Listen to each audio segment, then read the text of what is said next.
ॐ यो भूतं च भव्यं च सर्वं यश्चाधितिष्ठते स्वर्यस्य च केवलं तस्मै ज्येष्ठाय ब्रह्मणे नमः। तस्मै ज्येष्ठाय ब्रह्मणे नमः। ओम शांति शांति शांति। पूजा और श्रद्धा के योग्य मातृशक्ति धर्म प्रेमी महानुभावों, हम समाज में जब दृष्टि दौड़ाते हैं तो संसार की रचना पर जब विचार जाता है तो प्रभु ने मनुष्य जाति अनादिकाल से कर्म व्यवस्था के आधार पर निर्माण की इस सृष्टि में जहां हम देख रहे हैं। और इस मनुष्य जाति के भी दो भाग हैं। मुख्य रूप से आप देखें तो दो भाग हैं। और इस भाग को मैं अगर वेद की दृष्टि से ले जाऊं तो कहां से शुरुआत करनी है कि वही परमपिता परमात्मा, जब हम मंत्र बोलते हैं त्वं हिनः पितावसो त्वं माता शतक्रतो बभूविथ, तुम ही हमारे पिता हो और तुम ही हमारी माता हो। प्रभु ही हमारी माता है, प्रभु ही हमारा पिता है। फिर उसने इस संसार को उत्पन्न करने का जो कार्य किया, तो जो पहला दायित्व किसको सौंपा? पहला दायित्व तो अब यहां बड़ी विषम स्थिति आ जाती है कि आप किसको मानेंगे, पिता या माता। तो कई बार हम लोग समाज में क्या सुनते हैं कि मां बड़ी है, सुनते हैं ना। अब इसके आधार हैं आयुर्वेद की दृष्टि से भी, शरीर प्रक्रिया की दृष्टि से भी, आप जानते हैं। उस मां को आप इतिहास को उठाइए, 5000 वर्ष का जो इतिहास है, जिसे महर्षि दयानंद जी ने पतन का इतिहास कहा है। क्या कहा है? पतन हुआ। उसमें सबसे अधिक यदि किसी के सम्मान को ठेस पहुंचाई तो मां को पहुंचाई। इस 5000 वर्ष में देखिए, पतन वहां शुरू हुआ जब एक मां का भरी सभा में अपमान हुआ। वहीं हो रहा है ना। सबसे बड़ा मां ही तो है। ऋषि दयानंद जी के सामने 6 वर्ष की बालिका, वो भ्रमण पे है, तो वस्त्र नहीं थे उस बच्ची के शरीर पर। एकदम उनकी दृष्टि झुकी और कहा, माते प्रणाम। 6 वर्ष की बालिका को। तो किसी ने कहा, इतनी छोटी बच्ची मां? तो ऋषि ने कहा, इनके प्रति एक ही दृष्टि संसार में रखनी है, वो है मां। क्योंकि जब मां की दृष्टि हमारे समाज में रही सदैव, तो उस मातृशक्ति का कभी कोई अपमान, कोई उनका तिरस्कार, कोई उनकी अवहेलना, कहीं उनकी बातों का उल्लंघन हुआ नहीं। लेकिन पतन कहां शुरू हुआ? मां भरे दरबार में अपमानित की गई। कल हमारी चर्चा चल रही थी, हमारा प्रियवर सोनू संतोष कहता है, गुरुजी विषय क्या रहेगा? तो मैंने कहा, बालक तुम बताओ क्या विषय रहना चाहिए। तो उसने कहा, गुरुजी इस बार मातृशक्ति पर बोलना है।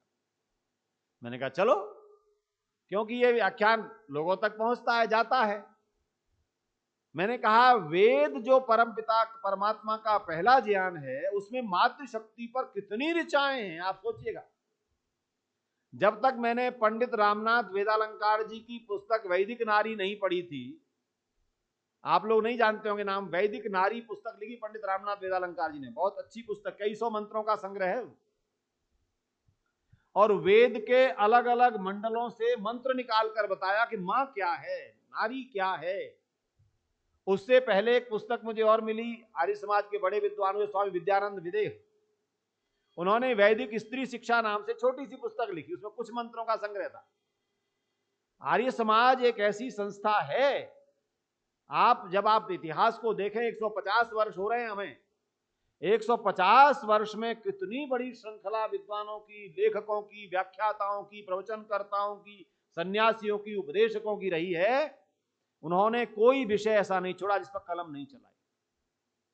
जब सारा समाज मां के प्रति क्या कह दिया था, अरे आप संस्कृत पढ़ते हो, संस्कृत में कहा स्त्री शूद्रों ना दिए था, एक वाक्य लिख दिया, स्त्री और शूद्रों को पढ़ाना नहीं चाहिए। 50% मातृशक्ति जिसे पढ़ाने से वंचित कर दिया। और आपको बता दूं एक और इतिहास की बात, एक लंबा काल ऐसा रहा है केवल 2 ही वर्ण माने इस समाज ने, महाभारत के बाद की बता रहा हूं, वैदिक काल नहीं, ब्राह्मण और शूद्र। हम ब्राह्मण हैं, बाकी सब शूद्र है। द्विज शब्द जो था दूसरे जन्म होने का, अर्थात एक जन्म माता के गर्भ से, दूसरा जन्म विद्या के गर्भ से, उस विद्या के गर्भ से होने वाले जन्म से लगभग 75-80% समाज को वंचित कर दिया गया। किस लिए वंचित किया गया? अपनी स्वार्थ के लिए, अपने इतने छोटे छोटे स्वार्थ। आप जरा इस भारतीय समाज को देखो तो सही।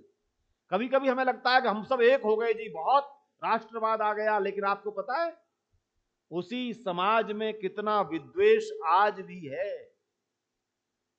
और वो इन्हीं प्रमाणों को देते हैं बड़े बड़े पढ़े लिखे लोग। अरे किस बात की बात करते, उन्हें वेद का पता नहीं, क्योंकि आर्य समाज और वेद के संपर्क में आते नहीं। वेद के संपर्क में आ जाए तो बहुत सारी भ्रांतियां निकल जाएं। सत्य सनातन धर्म का आधार वेद है, आधार वेद है। और मैं अब अन्य विषयों पर नहीं जाऊंगा। उस भ्रांति में यह भी था, क्यों जी महिलाओं को वंचित किया कि नहीं? मैंने कहा हाँ किया तो सही, एक काल रहा जिसमें किया। अच्छा, तथाकथित जन्मना जो एक वर्ण बना ब्राह्मण, केवल जन्मना, उसमें कर्म नहीं रहे, वेदाध्ययन नहीं रहा, शास्त्रों का गंभीर अध्ययन नहीं रहा, आचरण नहीं रहा, लेकिन जन्म से मैं हूं, तो क्या कर दिया, बाकी सब शूद्र हैं, ऐसा रहा। ऋषि जी ने वैदिक वर्ण व्यवस्था को स्थापित किया, जो कर्मणा थी, विशुद्ध रूप से वेद में वर्णित थी। क्या गीता का उपदेश था, है ना, चातुर्वर्ण्य मया शिष्टम गुणकर्म विभागशः। गीता को भी भुला दिया, वेद को भी भुला दिया। और मातृशक्ति के लिए आपको पता है, भारत ही नहीं पूरे विश्व की हालत है ये। आप ऐसा मत सोचिए कि भारत में ऐसा हुआ। अरे हम तो फिर भी प्रयास कर रहे थे लगातार, हमारे महापुरुष कहीं ना कहीं आवाज उठा रहे थे, स्त्रियों को पढ़ाओ, देवियों को पढ़ाओ, सबको पढ़ने का अधिकार दो। लेकिन कुछ देश तो ऐसे थे, बड़ा सभ्यता होने का दम्भ भरते थे, लेकिन 1946 तक महिलाओं को मताधिकार नहीं था। ब्रिटेन जैसे देश में जो हम पर राज करता था 1946 तक। और एक जो 58 देशों का एक संग्रह, आप जानते हो समूह है, कोई कहने के जो 58 देशों का समूह, वो क्या कहता है, ये पैर की जूती है, ये खेती है, इसमें आधा दिमाग होता है, इसको आधा गिनना चाहिए। आप सोचिए कैसा समाज सारे विश्व का। लेकिन वेद क्या कहता है, मैं केवल एक ऋचा ले पाऊंगा अल्प समय में। ऋग्वेद के 10वें मंडल के 18वें सूक्त का 7वां मंत्र है, ओम इमा नारी रविधवा सुपत्नीरांजनेन सर्पिषा संविशन्तु अनश्रवो अनमीवा सुरत्ना आरोहन्तु जनयो यो निमग्रे। ये मंत्र है। अब इस मंत्र को देखना है थोड़ा सा, वेद क्या कह रहा है, कहां से शुरू करता है। इमा नारी, संस्कृत में अयम, इयम, इमे, इमा, स्त्रीलिंग में जब रूप चलते हैं ना, तो इयम माने एक, स्त्री एक, इयम, इयम बालिका अस्ति, इमे दो, और इमा सभी। वेद किसी एक की बात नहीं कर, इमा नारी, ये जो मातृशक्ति है, ये जो मां है, ये जो नारी है, ये क्या है, सबसे पहला विशेषण दिया अविधवा। हम लोग शब्दों को समाज में देखते तो हैं, पर अर्थ कई बार दिमाग नहीं पहुंचाते। धवा, धव, धव शब्द पति के लिए प्रयोग होता है, धव माने पति। और मुझे तो कहीं लगता है ये ध्व से बना, जो यज्ञ के लिए ना अध्व, अध्व उसके साथ जुड़ा हुआ है, अर्थात यज्ञ की रक्षा करने वाला जो है वो धव है। और जिसके यज्ञ किसके बिना होता नहीं, वेदों में कितनी बार आया। आप शब्दों को देखिए जरा सा। जब हमारी देवी बहन बेटिया विवाह में जाती है तो उसकी संज्ञा बदल जाती है ना। कन्या है, स्वसा है, दुहिता है, पुत्री है। अरे कैसी देव भाषा, इसे ऐसे ही देव भाषा नहीं कहते वाणी संस्कृत को, है ना। देवभूमि हमारा कहते हैं उत्तराखंड को, हालांकि समस्त देवभूमि होनी चाहिए, पूरा विश्व ही देवभूमि होनी चाहिए, देव जहां पर रहे, लेकिन चलो हम कहते हैं देववाणी, अर्थात देवों की वाणी कौन? संस्कृत। वहां पर देखिए स्वसा, दुहिता, कन्या, पुत्री, ये सब बेटी के लिए शब्द है। जैसे ही यह आश्रम परिवर्तित होता है, आश्रम परिवर्तित होते क्या हो जाता है? इसका नाम पता है कितने नाम हो जाते हैं? अब उनकी व्याख्या करूंगा तो लंबा हो जाएगा। पत्नी, धर्म पत्नी, संस्कार में तुम मेरी धर्म पत्नी हो, धर्मणा त्वम, है ना, फिर भार्या, फिर जाया, आप अनेक शब्द पाएंगे संस्कृत में विवाह के बाद। और जब संतान उत्पन्न कर लेती है तो माता, ये शब्द हैं। यहां वेद कहता है इमा नारी अविधवा। पहला लक्षण बताया, देखिए इस पर किस लोगों को आपत्ति हो सकती है मुझे, जो स्त्री विमर्श वाले आज चल रहे हैं। समाज में अति सर्वत्र वर्जयेत, एक वाक्य सुनाया आपने, अति सर्वत्र वर्जयेत। अति ये हुई कि हमने माताओं को पढ़ाया नहीं, अति थी, माताओं को सम्मान नहीं दिया। लेकिन अब अति क्या हो रही है? अब अति ये हो रही है नारी विमर्श के नाम पर। क्यों? तुम ही क्यों बच्चे पैदा करोगी? मैं ही क्यों बच्चे पैदा करूं? मैं ही क्यों घर का पालन करूं? मैं ही क्यों ये काम करूं? ये आ रहा है ना, अति आ रही है। विमर्श के नाम पर एक विरोध पैदा किया गया। और बड़े बड़े जो लेखक हैं ना, ये जिन्होंने स्त्री विमर्श पर पुस्तकें लिखी, आप जरा गूगल पे कभी जाइए, स्त्री विमर्श शब्द डालिए, स्त्री विमर्श, आप देखिए कितना साहित्य मिलेगा आपको। और ऐसे ऐसे लेखक हैं जिनके घर में कभी धर्मपत्नी का सम्मान किया नहीं, और स्त्री विमर्श पर बड़ी बड़ी पुस्तकें लिखी, पुरस्कार प्राप्त हो गए। तो उनकी बात मैं नहीं कर रहा, लेकिन आप ये विचार कीजिए, वेद कहता है इमा नारी अविधवा। जब ये नारी शक्ति है, क्यों? क्योंकि इसको एक बड़ा कार्य दिया है। वेद ने कहा ना, स्त्री ब्रह्मा बभूविथ। वेद ने कहा स्त्री ब्रह्मा बभूविथ, अर्थात देवी मातृशक्ति ब्रह्मा है। और ब्रह्मा का कार्य क्या है जी? आप बताते जानते हैं ना सब, सृष्टि की उत्पत्ति करने वाला, सृष्टि की उत्पत्ति करने वाला। तो कौन है सृष्टि की उत्पत्ति करने वाला? किसको दायित्व बोला? तो बोला मातृशक्ति। तो वेद ने कहा ये नारी अविधवा, ये विधवा न हो, विधवा न हो, और धवा पति युक्त, और विधवा पति से वियुक्त, और अविधवा अर्थात गृहस्थ में अवश्य जाए। इसका अर्थ ये मान लीजिए, नारी गृहस्थ में जाए, ये हमारा वेद कहता है। अब इस पर ज्यादा जोर न देके अगला कहूंगा, ये क्या हो? सुपत्नी। पति और पत्नी दो शब्द हैं, आप लोगों ने खूब सुने हैं, हम लोग प्रयोग करते हैं, पर आपको सुखद आश्चर्य होगा कि एक ही धातु है दोनों शब्दों की। जिस संस्कृत की पारक्षणे धातु से पति बनता है, उसी पारक्षणे से पत्नी बनता है। अर्थात पति और पत्नी की समानता के लिए यदि और कुछ उदाहरण आपके पास न हो, प्रमाण न हो, तो इतना मान लीजिए कि संस्कृत की विशेषता, पत्नी शब्द भी पारक्षणे से बनता है और पति शब्द भी, और एक और बता दूं, पिता भी पारक्षणे से बनता है। पिता कौन? रक्षा करने वाला, पालक। पति कौन? रक्षा करने वाला। पत्नी कौन? रक्षा करने वाली। तो बड़ा दायित्व क्या हुआ? यहां सुपत्नी का अर्थ केवल यही नहीं है, केवल विवाह में पत्नी कहा जा रहा हो, नारी के लिए कहा गया वेद ने, तुम रक्षा करने वाली हो। किसकी रक्षा करने वाली? समाज की रक्षा करने वाली हो, और परिवार की रक्षा करने वाली हो, संस्कृति की रक्षा करने वाली हो, धर्म की रक्षा करने वाली हो, विचारों की रक्षा करने वाली हो। तो सुपत्नी नारी क्या है? हमारी वेद की नारी ये समाज की रक्षा करने का दायित्व है। और कब कब किस किस क्षेत्र में, चाहे वो यज्ञ हो तो भी रक्षा आपको करनी है, परिवार के संस्कार हो तब भी रक्षा आपको करनी है।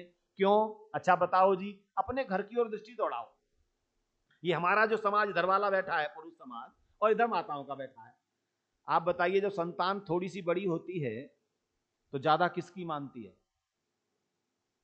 पता है ना, मां की। क्यों मानती है? क्योंकि उस मां के हृदय में जो वात्सल्य है, जो प्रेम है, मारेगी मां फिर भी मां की गोद में बच्चा घुसेगा।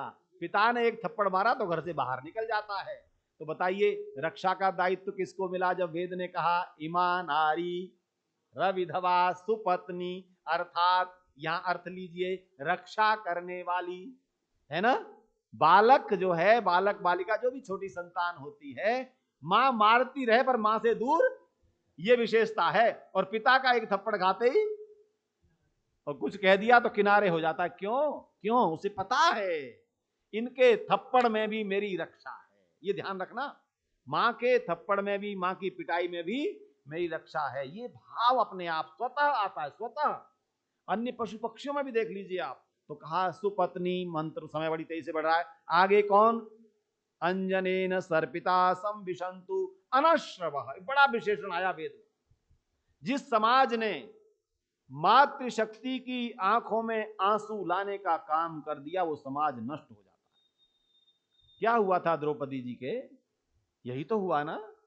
यही तो अपमान का जो वातावरण बना, आंसू आए। कहा कि कैसा समाज, कैसा राज दरबार, कैसे भीष्म पितामह की सारी ऐंठ निकाल दी थी जब सैया पर पड़े हुए थे। उत्तर पढ़िए महाभारत कभी। सैया पर पड़े धर्म का उपदेश दे रहे थे भीष्म पितामह। द्रौपदी ने कहा ताश्री आपको धर्म का उपदेश देने का अधिकार, आप मत दो धर्म का उपदेश।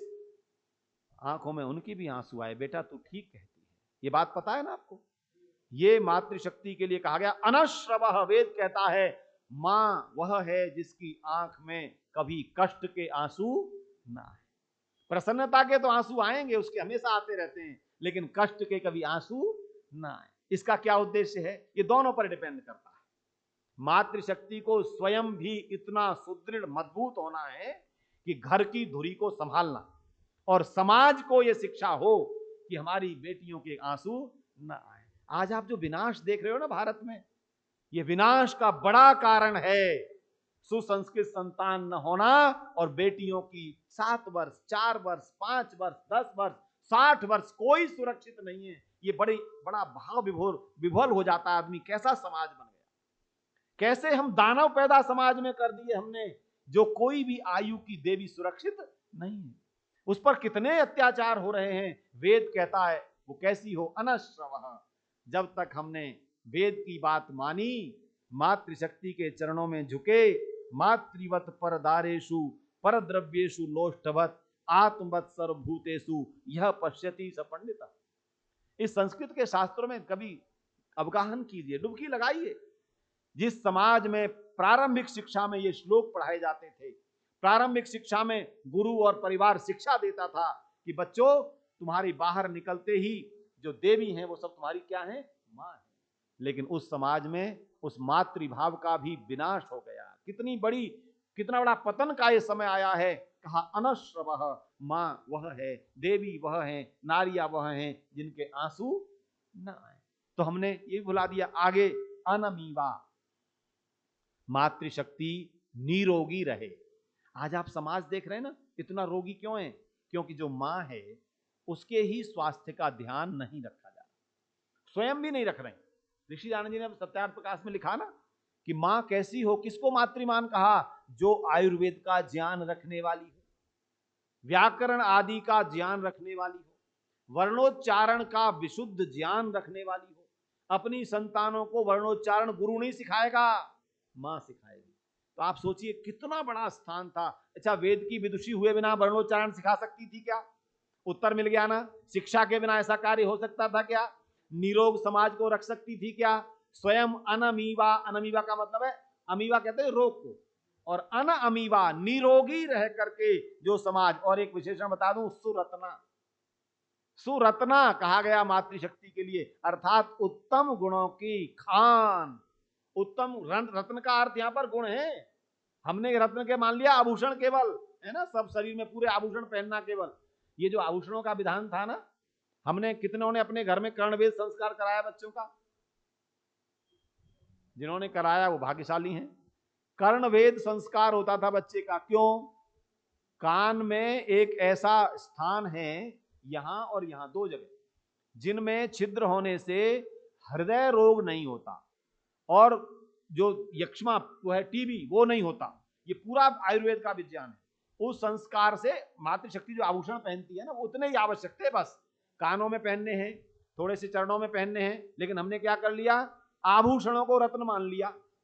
वेद कहता है सुरत्ना, अर्थात देवियां उत्तम गुणों की खान हैं, रत्नों वाली हैं। ये जो 6 विशेषण इस मंत्र में दिए, छठा विशेषण बहुत महत्वपूर्ण है, जनयः। जनयः अर्थात संतानों को उत्पन्न करने वाली जननी। हमारी 2 माताएं हमेशा बताई गई, जननी माता और जन्मभूमि माता। 2 माताओं का विशेष भारतीय परिवेश में महत्व रहा, जननी जन्मभूमिश्च, और क्या कह दिया, स्वर्गादपि गरीयसी, स्वर्ग से बढ़कर यदि कोई है तो जननी की गोद और जन्मभूमि की गोद। जो वेद ने कहा ना, माता भूमि पुत्रो अहम पृथिव्या, जहां राष्ट्र की बात आएगी, किसका उदाहरण दिया गया, भाई नहीं कहा गया, पिता नहीं कहा गया, किसका उदाहरण दिया राष्ट्र के लिए, मां का। ठीक है, तो माता भूमि ही, अर्थात ये भूमि हमारी क्या है, माता है। और मां हमारी जब जैसे मां के साथ व्यवहार हो, वैसा व्यवहार मातृभूमि के साथ हो। तो मां और मातृभूमि को, दोनों को जो बराबर बताया जा रहा है, तो क्यों, क्योंकि हमें जन्म देने का कार्य हमारी जननी मां करती है, लेकिन उसको बढ़ाने का, सारे कल्याण का मार्ग जन्मभूमि मां देती है। इसलिए मैं निवेदन करूंगा, वेद का केवल एक मंत्र लिया अभी तो मैंने, ऐसे हजारों मंत्र मिलेंगे आपको जो मातृशक्ति के वैशिष्ट्य को बताते हैं, गौरव को बताते हैं, मातृशक्ति के स्वरूप को बताते हैं। तो आइए हम वेद की ऋचाओं का ध्यान रखते हुए हम क्या करें, ऐसी मातृशक्ति को आरोहंतु जनयो योनिमग्रे, अर्थात इस समाज को बढ़ाने के लिए सबसे आगे लेकर चले। वेद ने क्या कहा, मातृशक्ति कहां रहे, आगे रहे, अग्रे रहे। तो मातृशक्ति को हमेशा आगे रखने का संदेश वेद का है। हम वेद के इस मार्ग को स्वीकार करें और मातृशक्ति के प्रति इन भावनाओं से युक्त समाज बने। मातृशक्ति अपने गौरव गरिमा को समझें, क्योंकि जब तक स्वयं नहीं समझेंगी तो हम आज देख रहे हैं मातृशक्ति स्वयं भी अपने गौरव गरिमा को भूल जा रही है। केवल स्वच्छंदता, स्वतंत्रता थी, स्वच्छंदता नहीं थी, स्वच्छंदता हो गई है। इसलिए स्वच्छंदता की आवश्यकता नहीं है, स्वतंत्रता की आवश्यकता है, मातृशक्ति के सम्मान की आवश्यकता है। तो मैंने छोटा सा मंत्र लिया जिसका भाव बताया। 6 विषय दोबारा याद दिला रहा हूं, अविधवा, सुपत्नी, अनश्रु, अनमीवा, सुरत्ना और जनय, ये 6 विशेषण एक मंत्र में बताए। मां वह है, नारी वह है जो इन 6 लक्षणों से युक्त है। तो आइए, बहुत बहुत धन्यवाद आपका। आर्य समाज के नियम, सब सत्य विद्या और जो पदार्थ विद्या से जाने जाते हैं उन सब का आदि मूल परमेश्वर है। ईश्वर सच्चिदानंद स्वरूप, निराकार, सर्वशक्तिमान, न्यायकारी, दयालु, अजन्मा, अनंत, निर्विकार, अनादि, अनुपम, सर्वाधार, सर्वेश्वर, सर्वव्यापक, सर्वांतर्यामी, अजर, अमर, अभय, नित्य, पवित्र और सृष्टि करता है। उसी की उपासना करनी योग्य है। तीसरा, वेद सब सत्य विद्याओं का पुस्तक है। वेद का पढ़ना, पढ़ाना और सुनना, सुनाना सब आर्यों का परम धर्म है।